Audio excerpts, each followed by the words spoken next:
अहमदाबाद विमानाच्या अपघाताचे कारण लवकरच समजणार, अपघातग्रस्त विमानाचा ब्लॅक बॉक्स शोधण्यात यश। फॉरेन्सिक विभागाने ताब्यात घेतला अपघातग्रस्त विमानाचा डीव्हीआर, अपघाताच्या वेळी विमानातील सीसीटीव्हीने रेकॉर्ड केलेली दृश्य हस्तगत करण्याचा प्रयत्न। अहमदाबाद विमान दुर्घटनेनंतर डीजीसीएचा मोठा निर्णय, बोईंगच्या 787 विमानांच्या सुरक्षा तपासणीचे आदेश। गुजरात दहशतवाद विरोधी पथकाकडून अहमदाबाद विमान दुर्घटनेचा तपास सुरू, एनआयए देखील तपासात मदत करणार, ब्रिटनकडून देखील स्वतंत्र चौकशी होणार। अहमदाबाद विमान दुर्घटनेत मृत्यू झालेल्या महाराष्ट्रातल्या नागरिकांचा आकडा 16वर, मुंबई, डोंबिवली, नागपूर, सोलापुरातल्या प्रवाशांवर काळाची झडप।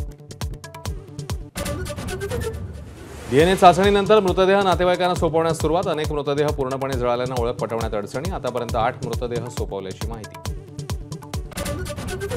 अहमदाबाद विमान दुर्घटनेत मृत्यू झालेल्या महाराष्ट्रातल्या नागरिकांचा आकडा 16वर, मुंबई, डोंबिवली, नागपूर, सोलापुरातील प्रवाशांवर काळाची झडप।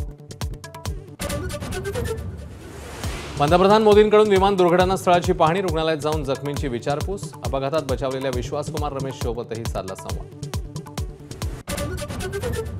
पुण्यातल्या डोंगर माथ्यावर जोरदार पाऊस, दिवे घाटामध्ये झालेल्या तुफान पावसामुळे रस्त्यांना नद्यांचं स्वरूप।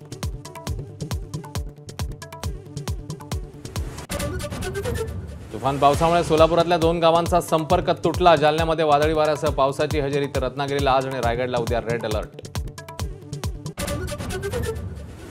मुंबई भाजपमधला अंतर्गत वाद चव्हाट्यावर, कांदिवलीतील जानूपाडा परिसरात आशिष शेलारांच्या दौऱ्यावेळी राडा, शेलारांसमोरच भाजप कार्यकर्त्यांमध्ये हाणामारी। आमदार बच्चू कडूंच्या अनत्याग आंदोलनाचा 6वा दिवस, मुख्यमंत्र्यांसोबत बैठक घेऊन मागण्यांसंदर्भात निर्णय घेऊ, भेटीनंतर बावनकुळेंचं आश्वासन, आंदोलनाची पुढची दिशा उद्या ठरणार।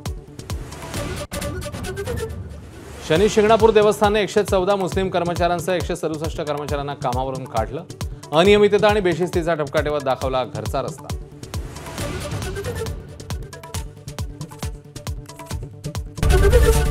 एबीपी माझा, उघडा डोळे बघा नीट।